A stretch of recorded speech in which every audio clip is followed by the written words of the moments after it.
Hello, everybody. It is week 7 recap time here, Wagers on Campus. Football airing every single day. Now, we are going to have a recap show, split it up, same amount of time throughout the week.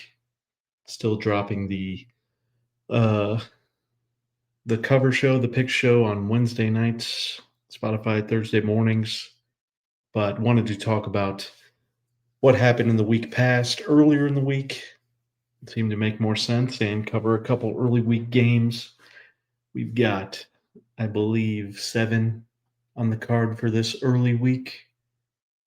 But man, what a week to start, because we've got the biggest news of past few years in college football to kick us off. So let's just jump right into it, folks.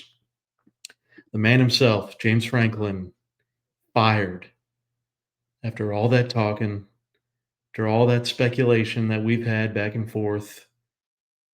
James Franklin's gone. They lose to Northwestern outright. It's back-to-back weeks as a 20-point favorite. They lose. This time it's in front of the home fans. This time, Drew Rattler gets hurt out for the year. It's on second to last play of the game for Penn State. So there's no excuses there. It is a firing that's tough to put into words, because if you're watching here, you can't see on the screen, James Franklin, his career there, just over 10 years, 104 and 45. 104 and 45. We talked about it last week. This is not where expectations were supposed to be, but you cannot deny his success. Penn State, uh, without digging a little too deep in it, is a program that was as far into rock bottom as you can get, to say the least. Now, he didn't pick it up from there. Bill O'Brien did, but he took the baton and he brought this program to where its peak should just about be. I mean, they are one drive away from playing in the national championship against a team they already played earlier in the season, Ohio State last year. And who knows what happens there with familiarity. This is reactionary. This is absurd in my mind. This is crazy. I mean, you're not going anywhere with 3 losses. I mean, potential chaos. Maybe you are the 3-loss team that makes it into the playoff if you turn the ship around, even without Aller. Uh, there's going to be a lot of talks about him not developing his talent. Man, has he had a lot of first-round talent, especially defensive line. Uh, Listen, I think this is going to be a benefit to the entire country, and I'll tell you why. This buyout here, as you can see on the screen, is going to be $56 million with some stipulations in there. And, we haven't seen something this size since Jimbo Fisher a couple years ago at Texas A&M. But he was, he was missing bowl games. Like James Franklin just came off 13-win season? What the hell are we doing here? Like, okay. Anyway, back to my point. This is going to set the precedent moving forward that the loud minority cannot control the actual powers that be in your program. Like, these coaches are getting way too much flack for the production on the field. I mean, they can set the game plans, and these players have to execute. I mean, we got to spread talent across 136 teams. Isn't the NFL 30 best teams, 32 best teams, and all that talent gets really uh, really shrunk into a microscope and jam-packed, but we just can't have this uh, pitchfork mob mentality anymore when your expectations are exactly where they should be. I mean, we are just over a decade removed from the biggest black mark on the entire college football history. This program shouldn't even exist. And this guy is not only carried with class, he's carried it with actions on and off the field for the last decade. This is a perfect coach, and they're going to regret this. So, where do they go from here? They're obviously going to play the season out with whatever teams they have ready to go. Over a 3.5 point dog this week at Iowa is wild for the preseason number 2 ranked team and a lot of talking heads, national champions. That kind of feels good though. Not gonna lie.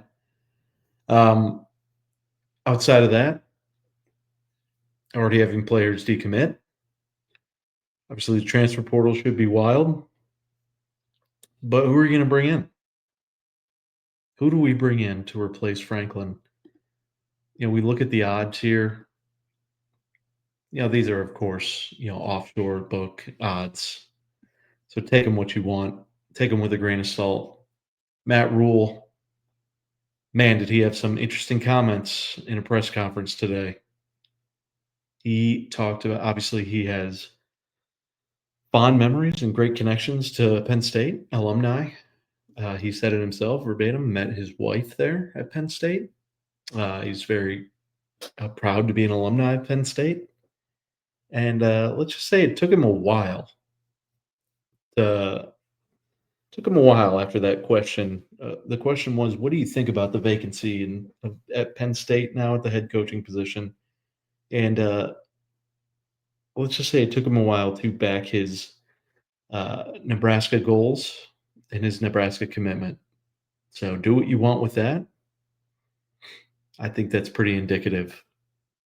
When you look at those two schools, man, they're probably exactly the same on what expectations should be.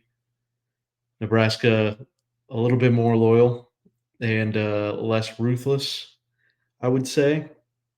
But even he himself said he's been a not so in Nebraska, but he's seen the ugliness of coaching, getting your kids yelled at for being a losing team, unacceptable. So Matt Rule, top, Bill O'Brien coming back. I don't see it. I don't see it. I don't think when they're doing a buyout, I don't think they're going to do that. Or Fran Brown, not enough experience. Lane Kiffin's not going to come up north. No chance. That's Florida's next coach. Joe Brady, very interesting. Shout out to Bear. Don't follow him. Follow his socials. You'll see him on Big Noon Kickoff. Interesting take here. Bills owner, the Buffalo Bills owner, huge backer, huge donor to Penn State. He's an alum. An interesting working theory there is that he's going to be footing a lot of the bill for this buyout, and he would, rightfully so, get a say in who's coming in. And if he wants to put Joe Brady in, who was the architect of the greatest college offense, no argument, 2019 LSU Tigers, sure. Does he want to deal with the college bullshit? We'll see. Matt Campbell is who I think is a perfect fit here. Midwestern guy, Mount Union coaching tree, 3-time Big 12 Coach of the Year, 1-time MAC Coach of the Year. He's got a 60-plus winning percentage overall in his career. He's level-headed. He comes in with a pro style. So I think the big key here is not changing the archetype of what Penn State is, what honestly recruits you can get. Wisconsin's going through that now. Tried to spread it out, got away from what their DNA and identity is. And they're possibly a 2-win team at the absolute rock bottom with no controversy.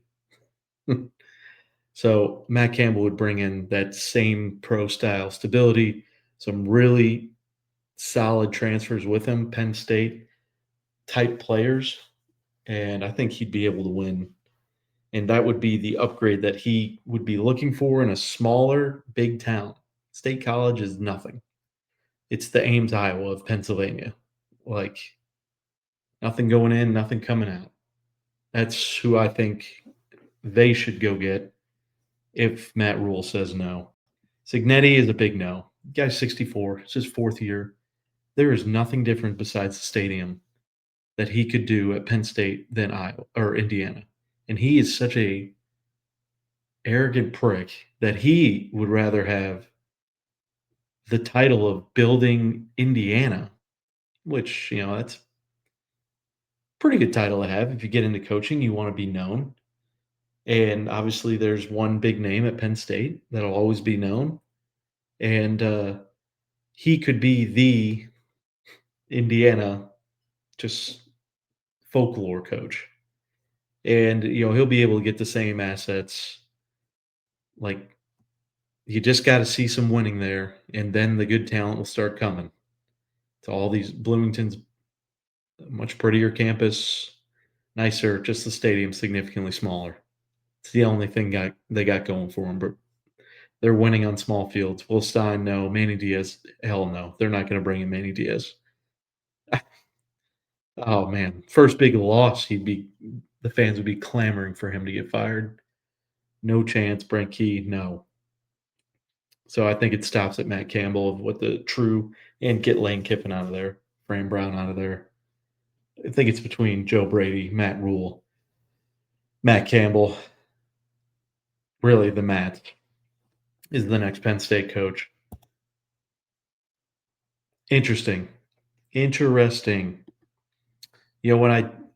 When you come into the season and you have such high expectations, and it ends in a firing after week 7, 15 days ago. He was on game day next to Saban. Saban's in a damn Nittany Lion costume. What is happening in college football? If you see below, Trent Dilfer got fired this week. RIP to the NFL Countdown host who has to get cut for him to come back in. Great. Thank you, UAB, for making it a little tougher on all of us viewers for the NFL scene. Have Trent Dilfer's loud ass back in the scene. Just come on. Just keep him employed for the rest of the season. Trent Bray, someone that you definitely haven't heard of. Oregon State's head coach. They lose another one. This time, much more embarrassing than the App State loss. They're 0-7. That's see you later. 5-14. Not even 2 seasons. Got the old Callahan, Tennessee Titans like. So that opens us up now to 1, 2, 3, 4, 5, 6, 7 mid-season firings. I would expect Florida coming in there. I'd expect Ole Miss to be vacant, not fired because of that. So, yeah, and who else? Michigan State could be a tight leash. Man, that program has taken a hit. Taken a hit. We'll talk about some of the games, recap. But, yeah, that was surprising. One of the more surprising Big Ten finals, and Northwestern beat Penn State outright. Interesting. So those are 7 openings right now: UAB, Vodtech, UCLA, Oregon State, Arkansas, OK State, Penn State. Very interesting. Very, very interesting, folks. Yeah, I mean, one of the bigger firings we've seen. So, what's next for James Franklin? Got to go analyst position, you have to think. I mean, he's a great personality, great coaching personality, great coaching mind. He'll definitely fit in wherever needed. Could see him finishing out college game day, fit on the panel. After that, who knows? He should get another shot at another big program. I don't see him stepping down. Shit, he should just go take UCLA. Win 8, 9 games there. Never have a peep about missing a damn playoff, any preseason hype, and get to retire in Southern California. Sounds pretty sick to me. Will he take it? Probably not. We'll see what jobs open up. Obviously, cut his cloth down here in Nashville at Vanderbilt. So can he come back to the SEC if some positions open up? I don't know if he's a fit down here. He just fits in so well with that Midwestern vibe. We shall see. All right. Up next. Man, what a week. Let's do a little Heisman talk. Nope. Let's do AP. Let's talk AP first. First time we've talked about the AP all season, finally starting to round into form, but we still have these morons that are not watching football, clearly not watching football. Tough not to get rage baited here every single week. Something pops up. Luckily, a lot of these teams play each other, but man, what they're doing, we'll just jump right into number 13. They're propping it up. They're gaslighting us. This is outrageous. They have Notre Dame at 13, two-loss team, head of an undefeated BYU, head of one-loss teams like Missouri, Vanderbilt, Oklahoma, USC. Luckily, they play this week. Hell, Cincinnati, Nebraska, Utah, undefeated Memphis. What are we doing? That's the only thing that says to me is that the brand is going to carry them to be in contention with 3 losses. Is a loss at 13 with 2 losses to USC this week is not going to they're just going to put Notre Dame right to 25. That's what this tells me, and that's sickening. Absolutely sickening with the depth of college football this season. At some point, you just say, better luck next year. We don't need these brands every single year, and we'll talk about it in some of these games recaps, but college football is the big sport that's not professional, technically, when it actually is, that does not need one singular brand carrying the water for anyone. I I mean, what I think is going on is we're seeing the powers that be in the conferences, the head of the conferences, really dictating where the eyeballs are going in the media. And what we're seeing is one, two, three, four, five SEC teams in the top 10, and 3 of those have 1 loss. If you put Tennessee at 11, 4 of them have 1 loss. 6 out of the top 11 in the SEC. Man, why do we even play the games in the regular season if we just want to put the entire conference in the college football playoff? It's tiring every single year. Luckily, they play. LSU loses to Vanderbilt this week, which they will. They need to be unranked. So putting a little continuity here, if you haven't seen the AP poll, 25 through 21 is Nebraska, Cincinnati, Utah, Memphis, Texas. Texas gets up there to 21 at 2 losses. They beat Oklahoma this week. That score was 6-3 at half. John Mateer had a fucking Mike Lindell my pillow. I'm Mike Lindell. He had a my pillow on his thumb. His throwing thumb. Hindsight's 2020, but man, he should have been pulled after that first pick. It was so far off target. And what the hell are they doing at half? Just launching the ball down to the end zone in field goal range. Yeah, a lot of questionable decisions by Venables there. A tier down to 75-1 in Heisman next segment. Still see the value in it with the tough schedule if he can get that damn contraption off his thumb. 20 through 16, USC, USF, Virginia, Vanderbilt, Missouri. I'd like to see Virginia ranked a little higher. ACC is getting trounced in the polls. And all that says to me is that they can't afford losses when other teams can. And that's where the logo hunting comes into play. That's not okay for me when it comes to ball knowing.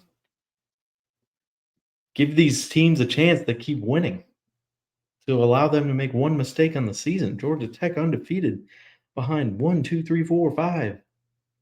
5 one-loss teams. It's not Georgia Tech's fault Clemson's tripped over and fell on their face. They're coming back to life. 15 through 11, BYU, Oklahoma, Notre Dame, Georgia Tech, Tennessee. BYU keeps scraping by. This is a team that will fall out pretty quickly. I'm calling that. There will be a 2-loss team at least. Just keeps scuffing by in a overtime win this past week. Week before against Colorado, probably should have dropped. The team of destiny, maybe, with Bear Bachmeyer back there and dumping the BYU. Top 10, LSU, Georgia, Oregon, Texas Tech, Alabama. Texas Tech behind Alabama. How? They've dominated every single game by double digits. Defense looks legit. But hey, Alabama had Nick Saban. Keep them ranked, huh? Top 5, Ole Miss, Texas A&M, Indiana, Miami, Ohio State. About the only thing I don't have a problem with in this poll. I'd have Texas Tech at 4. Definitely ahead of Alabama at 6. But that top 5 is fine.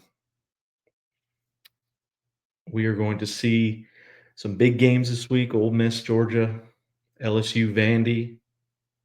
We're going to find out. We are going to find out some big questions that need to be asked. And that is, how deep is the SEC actually? I don't think it's very deep at all. Shallow Eastern Conference? Hello. Yeah, a couple teams left off here. Well, before we dive, this is not an AP program. We don't believe in the AP here. I mean, you look at the votes every single week, and there's still teams that are ranked that ahead of teams that they beat in the prior week. Make it make sense. And Cincinnati's ahead of Nebraska. Nebraska beat them on a neutral site. They both have 1 loss. They're right next to each other, but if it comes down to it, whatever. Week 8, right? Week 8. Illinois has 2 losses to the number 3 and number 1 team in the country. They're unranked. Notre Dame has 2 losses to the number 4 and number 2. They're 13th. Illinois has beaten the 20th team in the country. Notre Dame has beaten no one. No ranked wins for Notre Dame. 13th in the country. Washington, 5-1, only loss to Ohio State.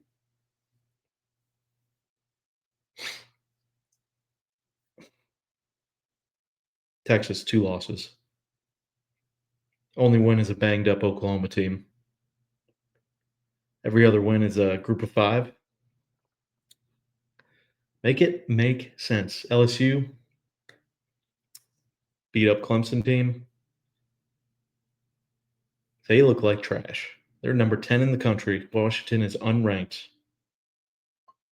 This stuff doesn't make sense, man. The earlier in the season is when it should be the most drastically changed. That's all that we're asking.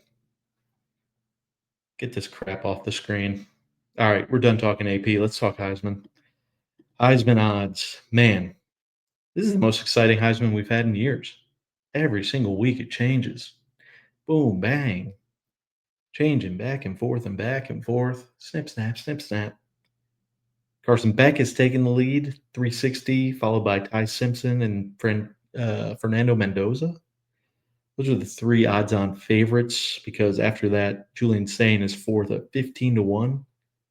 Jeremiah Smith, 16-1. Marcel Reed, 20-1. CJ Carr, 22-1. Jaden Maivia, 22-1.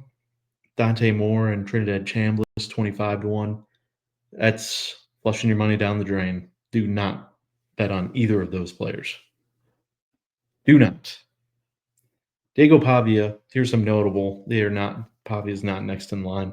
Pavia 50-1. LSU this week. Missouri next week. Interesting. Coming off a bye. And both those games are at Vanderbilt. Listen, I always going to push the Pavia train as far as I can. That's a great value.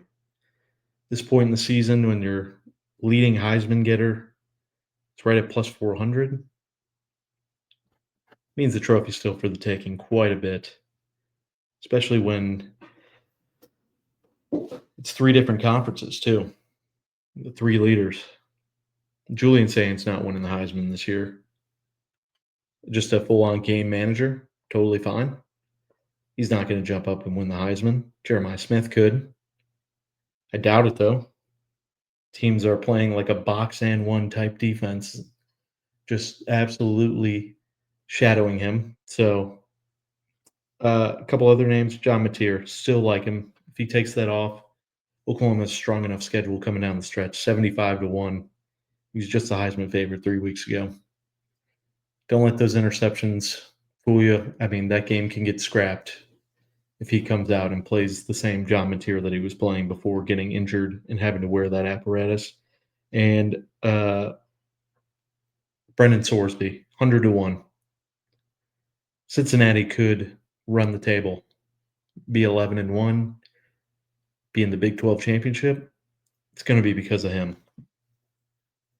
100-1, week 8. That's not a bad ticket to throw out there, folks. Trust me, there's been a lot worse tickets.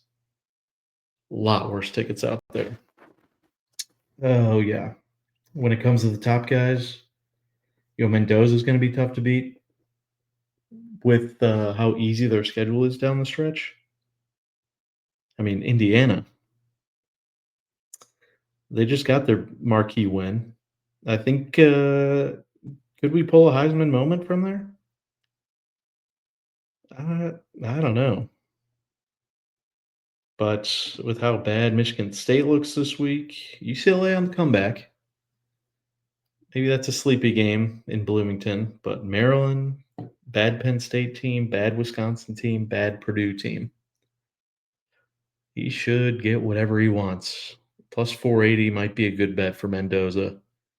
Man, that would be a wild Heisman winner. Indiana Hoosier. I don't think Simpson will do it. I think they are still in line to drop one, maybe two games down the stretch. Nussmeier down there, 55-1. Carson Beck, listen, they can do it. It just will Cristobal coach him out of it. It's a couple bad losses. That's my only concern. It's Cristobal losing the Heisman for his player, for how inept he is in coaching situations. That's what you have to be worried about. All right, a couple of games that I wanted to highlight. Ohio State dominates again. They played Illinois, and the final score was 34-16. Illinois puts in a late touchdown to obviously score the most points, first team to get over double digits against this defense, but scored in garbage time when this team had their backups in. Ohio State completely flustered Altmaier, turned him over twice, and this defense just continues to impress, continues to dominate week in and week out. And you have to wonder, because my biggest takeaway from this game was, are teams going to have to start playing straight up man defense to try and pressure Sayin more? Because there's no way that teams out there thought Sayin would be able to be this accurate, this poised, and break apart zones the way he's been doing. And if they're going to continue to sit in zone and just absolutely umbrella Jeremiah, he's going to look. He is not married to throwing to Jeremiah. I think that's maybe what game plans were coming into the season. That a freshman quarterback, redshirt, first season as a starter, is going to throw to the best receiver in the country and throw dump just put it in dumb situations, and that's not the case at all. At all. So, this isn't even the final product of what the Ohio State playoff push will look like. That could be very scary, folks. Very scary, and they found a true freshman phenom at running back.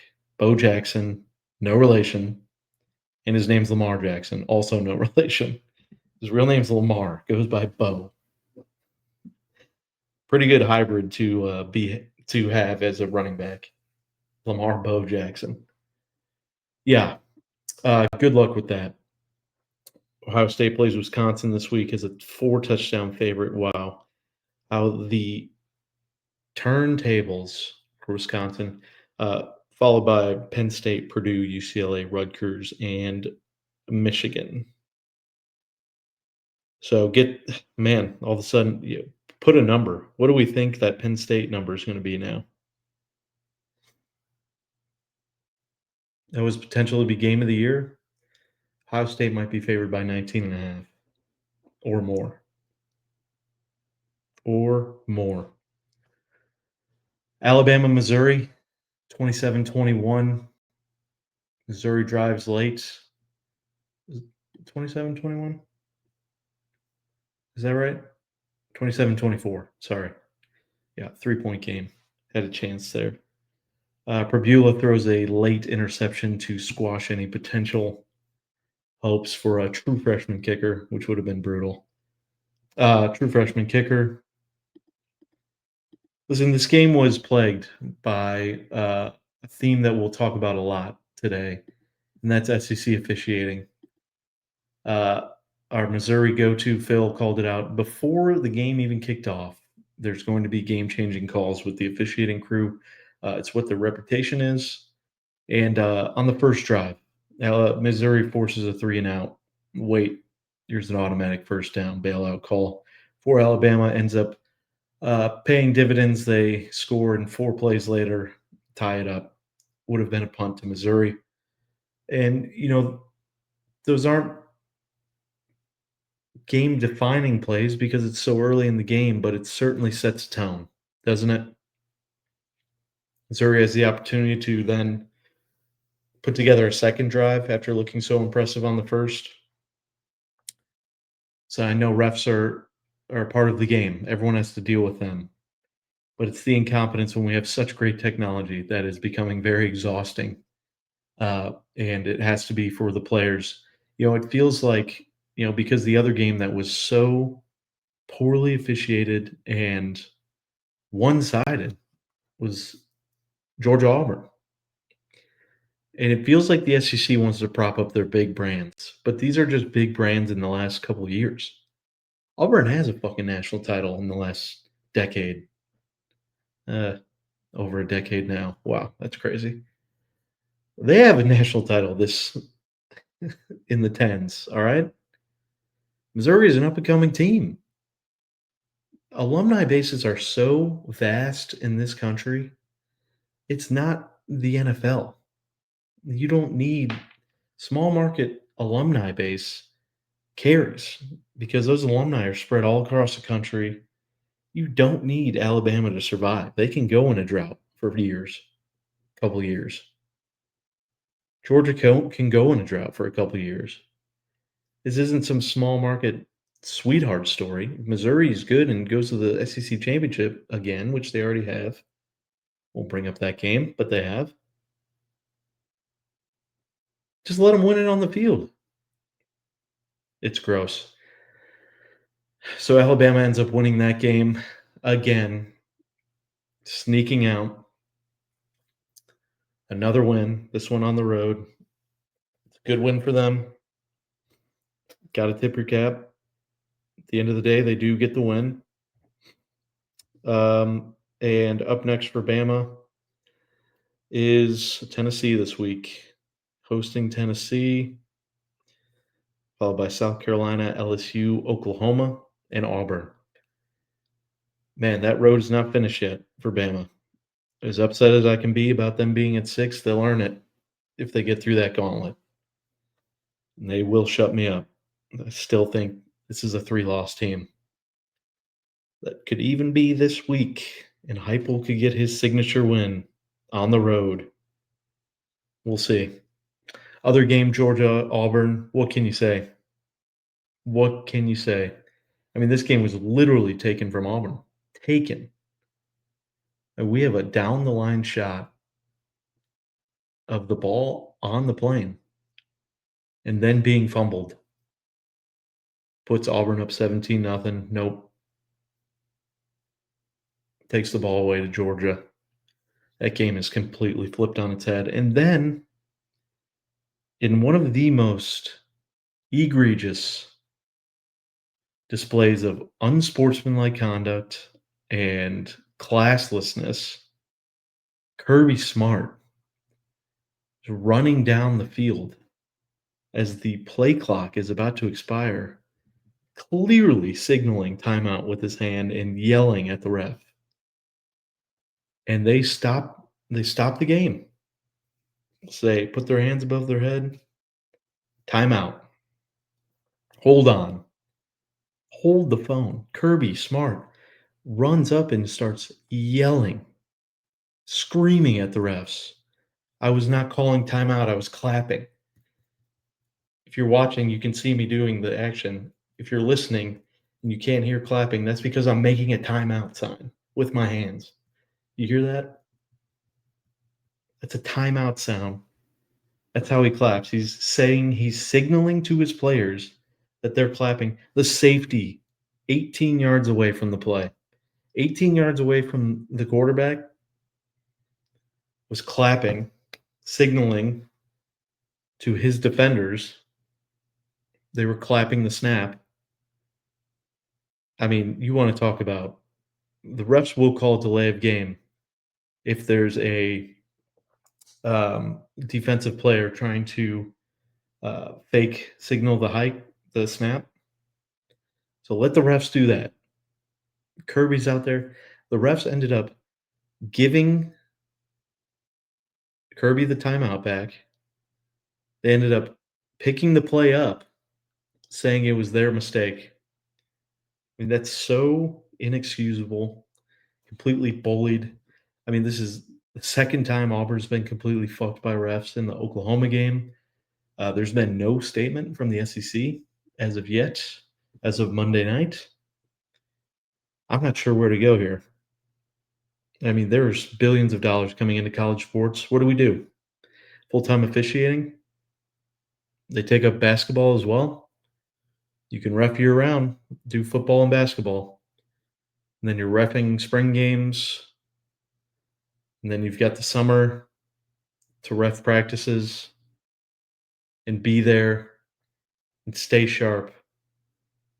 I mean, and we have to initiate some sort of expedited review on the calls, not just the catches.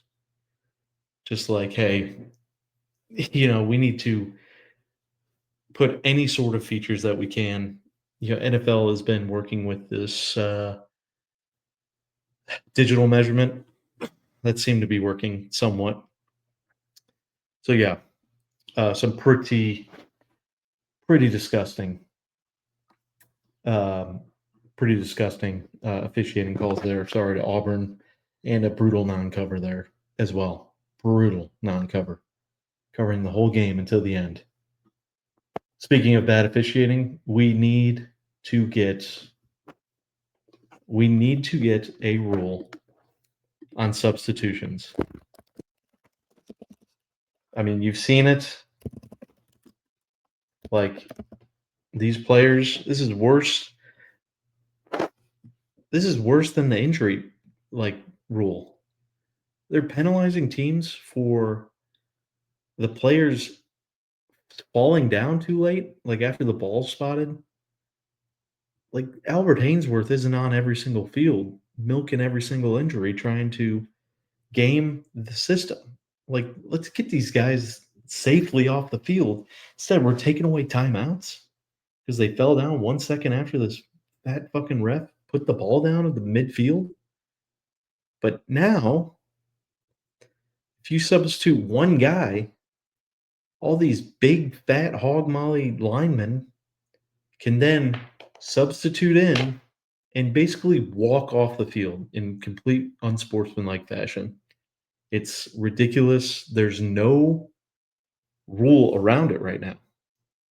Like every time you listen, there's an announcer that says, "It's the ref's judgment." What's the judgment? The judgment needs to be a rule of you need to be running your ass to the sideline. You have 10 seconds, and that's it. Like they cannot milk 24 seconds off the clock. Like it is killing game speed. It's not in the spirit of the game. And it's just bad sportsmanship. So I need a rule on substitution rules. Um, Fumbling, man, it killed a lot of bets again this week. Killed a lot. What's going on? We need to figure out a way because the punch is becoming unguardable. The peanut punch is like being mastered, like some sort of dojo. So I don't know if players need to bring in Tyler Lockett or someone to teach these guys how to slide and start taking a couple yards less. But there needs to be something figured out because too many balls are being given away at the wrong times. It's always a bad time to turn the ball over. And or maybe we bring in some sort of penalty where if you're punching and you don't hit the ball and you punch the player, like in the body or something, that needs to be a foul. There's too much reward for the defensive player and no risk, zero risk. Saw a player just wailing away like fucking prime Mike Tyson in a pile. Like the pile was standing up, moving. Player was on the outside, just right hook after right hook. Unbelievable. Another game, big game on the slate, Michigan USC. What do you say as a Michigan fan? I don't know if you can, because we just talked about it, but that Sharon Moore was on my hot seat at the beginning of the year. Obviously he left a full like game plan and everything for Biff Poggi. So I don't want to hear that Biff Poggi was just taking over for what he was doing. It was Sharon Moore's game plan, just like when Harbaugh was there. Sharon Moore was just simply a placeholder on the sideline. Let's not get that narrative going, not to defend this guy, this trash bag, sign stealer. But is there trouble there? I watched USC run a draw play on 3rd and 27, and the running back gained 50 yards. This Michigan defense is not the Michigan defense of past. They're getting thrashed on the ground. USC did whatever they wanted. Bryce Underwood is playing like a true freshman. He is not playing well. Everyone says let him throw the ball. He's missing throws. Like he has flashes of brilliance, and then he's just completely missing throws on the other end. I mean, it's what to expect out of a true freshman quarterback in the best conference in the country, the Big Ten. That's all you can say. He's a year early. You paid him, you got to start him, fine. You're not going to win a national championship this year or the next or the year after. That's for other reasons. But this year, no. They're very live to lose this week. They have Washington. It's a rough game for Washington. The noon Eastern kick for 11 a.m. local time then, or 9 a.m. local time, Washington. That's a little brutal. Always hate seeing that kind of gamesmanship, but what do you expect out of a program like that? On the other side, USC looked good, balanced. A couple red zone turnovers, or they win that game by 3-4 scores. They dominated from start to finish. Defense looked strong. Michigan's been relying on explosive run plays. They limited those. And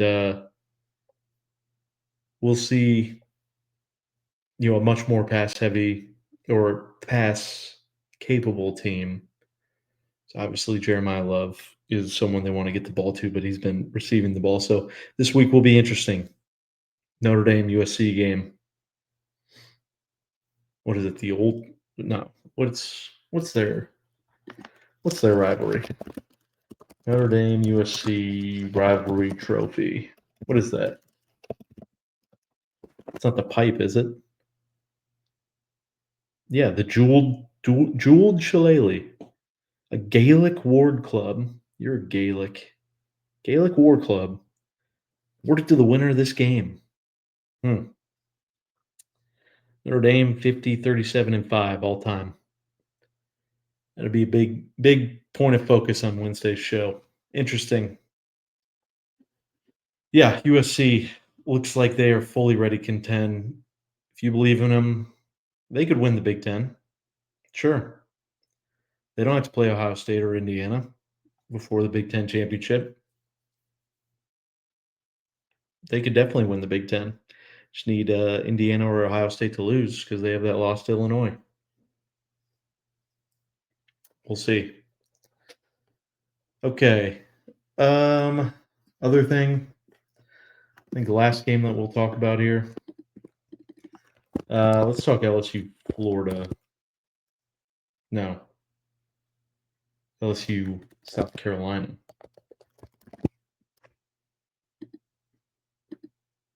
What a game. And not in the good sense. We talked about it on Wednesday. Said, this is the game you have to just lay it and say, prove it to me. I need you to show some life. You're off a bye. You're in Death Valley at night. A struggling South Carolina team. And they covered at the buzzer for us, so they did do that. But 20-10 final, LSU, South Carolina. This is a game LSU wasn't covering the entire game. 10-3 at half, 10-6, 17-6. They do cover a little bit there, or 17-10, so still not covering. What do you say about this team? They turned the ball over twice at the goal line. At the goal line, they cannot run the QB sneak.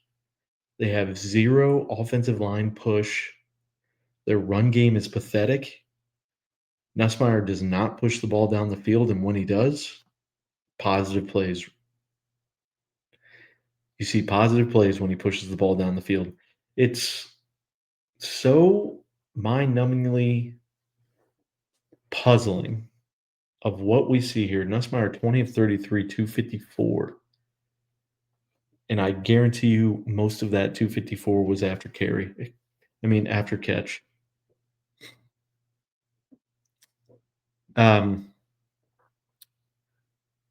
This team is dead. You need to get on Vanderbilt money line. Vanderbilt is favored against LSU. I repeat, Vanderbilt is favored against LSU. I have their money line minus 130 as of today. I could see that they're minus 2.5. I could see it getting to 3.5. I could see the public absolutely loading up on Vanderbilt. Well, I could see the sharps loading up on Vanderbilt. And then once that line gets to 3.5, I could see the public just betting everything they have on LSU plus 3.5, and they're in for a rude awakening. They are in for a rude awakening. The only thing that'll keep LSU in that game on Saturday is their defense. Vanderbilt has everything better than LSU. They showed no life, nothing. Just like a team playing in perpetual mud. Their defense saved them again, and their offense puts up 20. They're in trouble. They're in big trouble. And it's going to come in form of Commodores this week. Rest of the schedule, you already know they have Bama. But this next 3 weeks, Vanderbilt, A&M, Bama. Yikes. Yikes. Yikes, yikes, yikes. Sorry, LSU. Yep, so much for that 1 seed bet preseason. Good one, dumbass. All right. I think that's the last of the big games that I really had marked down. Yeah, tough to see. You'd have to think, just final thought on LSU. There's going to be a lot of clamoring to get Brian Kelly out of there.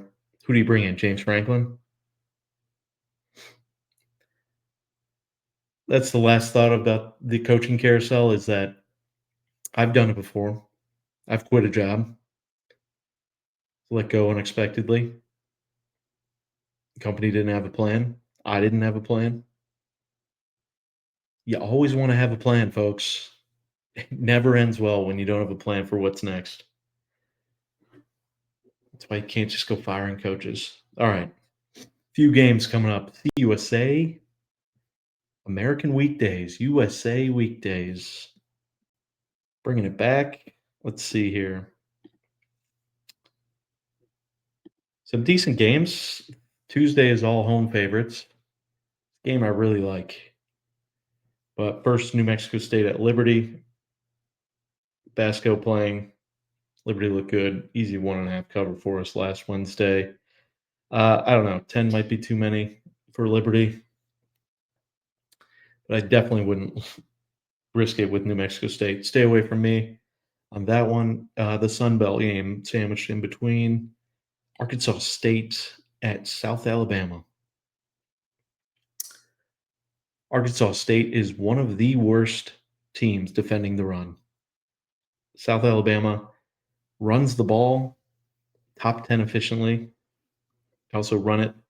This is their offense, is a running offense. They run the ball, I think, sixth most in the country. They are a run first team. And the thing is, Arkansas State throws first. South Alabama can defend the pass efficiently.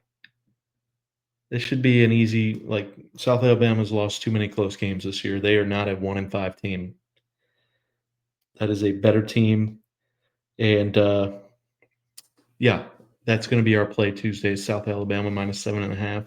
And then FIU at Western Kentucky would like to be at this game. 45-minute drive from Nashville. They have the Zombie Hilltopper game. Like the over in this game. See some explosiveness, obviously, from both teams. I think WKU can get into the high 30s, low 40s. Over under 55.5. So, yeah, I could see FIU getting to 20. So, yeah, 2 plays for Tuesday. UTEP Sam Houston State Wednesday. We've got, yeah, a stinker Wednesday. That's at 6 p.m. Now we have both home teams as dogs. Sam Houston State still winless. UTEP lifeless. Boy, last week that was the easy win, right? Uh, let's see. We had Liberty last week. Liberty played UTEP. Malachi Nelson has officially gone from 5-star to benched at UTEP. He's got some sort of Freaky Friday situation going. It is Halloween. It is Spooktober. He is Freaky Friday'd with some sort of, I don't know, some sort of flag football youth or some sort of creature that doesn't play football because he is ass. UTEP can't score. Sam Houston State is not a defeated team. I'd go with the home dog there to win outright. And then Delaware, Jacksonville State, Delaware, end of the day stole one from our Middle Tennessee Blue Raiders last week. Probably should have blown them out, but they didn't. Game was on the foot of an Australian kicker. These fucking Australians are taking over our kicking jobs. And he blew it. Blew it. Delaware is a good team. They're covering Jacksonville State on the road. Might be a shootout. Delaware will definitely win. See them rolling.